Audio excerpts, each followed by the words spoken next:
नमस्कार, मी हेमांगी प्रभू. माझं मुंबई दादर शिवाजी पार्क इथे निमिषू क्रिएशन्स नावाने बुटीक आहे.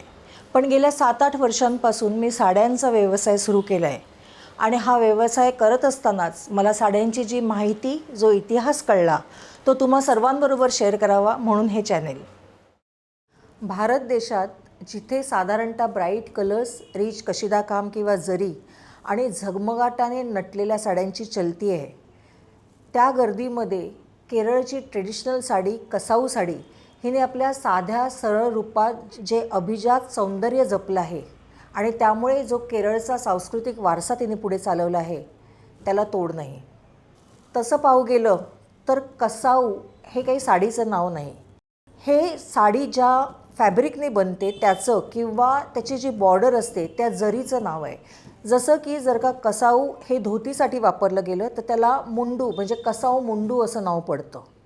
केरळमध्ये प्रामुख्याने 3 समूह आहेत जे जनरली कसाऊ साडी उत्पादनाशी संबंधित आहेत, ज्यांना इंडियन गव्हर्नमेंटने GI टॅग बहाल केला आहे. पहिलं बलरामपुरम. शालियार कुळातले हे कारागीर त्रिवेंद्रम इथे वसलेले आहेत. ओरिजिनली ते तामिळनाडूचं असून त्रावणकोर राजघराण्याने त्यांना केरळमध्ये विस्थापित केलं. बलरामपुरम गोल्ड प्लेटेड सिल्वर धाग्याच्या जरी कामासाठी ओळखले जातात. दुसरा एक चेंदमंगलम. हाफ फाईन जरी आणि 80-100 धाग्यांनी विणल्या जाणाऱ्या मुंडू किंवा साड्यांसाठी प्रसिद्ध आहेत. त्यांना पलियम खानदानाने आसरा दिला. आणि तिसरे कुथुमपुल्ली. कुथुमपुल्ली विणकरसुद्धा जरीसकट पांढऱ्या साड्या विणतात, पण त्या साड्यांना विशिष्ट नमुन्याची जॅकवार्ड बॉर्डर असते, ज्याच्यावर मानवी प्रतिकृती मोटिव्ह म्हणून विणल्या जातात. या कम्युनिटीला देवांग असं नाव आहे आणि त्यांना कोचीच्या राजाने केरळमध्ये आश्रय दिला. सुरुवातीला परंपरेनुसार केरळमध्ये साडीची कन्सेप्टच नव्हती. तिथल्या स्त्रिया आणि पुरुष फक्त मुंडू वापरत असत. मुंडू हे लुंगीसारखं वस्त्र आहे जे कमरेला गुंडाळलं जातं. ऑन द कॉन्ट्ररी, काही गावांमध्ये स्त्रियांना शरीराचा वरचा भाग झाकायची परवानगी नव्हती आणि तसं न केल्यास त्यांना दंड भरावा लागत असे. पण कोलोनायझेशन नंतर स्त्रियांनी शालीसारखं अंगवस्त्र परिधान करायला सुरुवात केली आणि मुंडूचे 2 पीस सेतू मुंडूमध्ये रूपांतर झाले. पूर्ण साडी खूप काळानंतर वापरली जाऊ लागली आणि त्यानंतर काही काळाने ब्लाऊजला प्रसिद्धी मिळाली, जे केरळमध्ये परिधान केलं जाणारं पहिलं स्टिच्ड वस्त्र होतं. एक प्लेन कसाऊ साडी जिला फक्त बॉर्डर आणि साडीच्या शेवटच्या भागावर स्ट्राईप्स आहेत, ती बनायला 3 ते 5 दिवस लागतात. पण जर त्यावर मोटिव्स असतील तर हा कालावधी वाढतो. तसंच लग्नप्रसंगी वापरल्या जाणाऱ्या कसाऊ साडीवर इलॅबोरेट मोटिव्स असल्याने ती बनण्यास काही महिने लागतात. लग्नप्रसंगी वापरली जाणारी कसाऊ आणि दुःखद प्रसंगी वापरली जाणारी कसाऊ यात फक्त रंग आणि बॉर्डरच्या रुंदीत फरक असतो.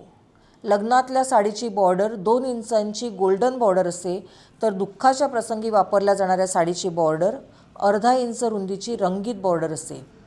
परंतु सध्या बदलत्या काळानुसार कसाऊ साडीचा साधेपणा थोडा मॉडर्नायझेशनकडे झुकायला लागला आहे. आता प्लेन साडीवर झाडे किंवा मोराचे विणकाम होऊ लागले आहे.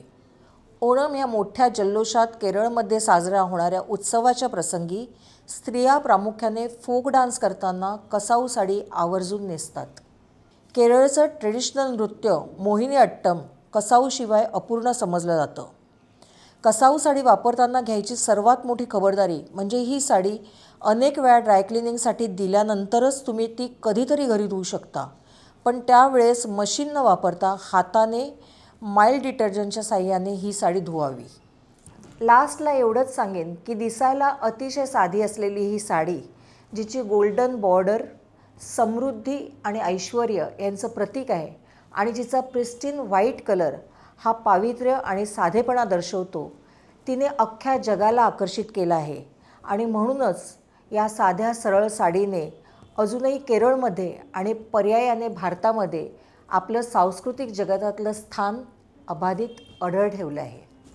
तुम्हाला जी मी आत्ता कसाऊ साडीची माहिती सांगितली आहे ती जर का आवडली असेल तर माझं चॅनेल सबस्क्राईब करा, शेअर करा, लाईक करा.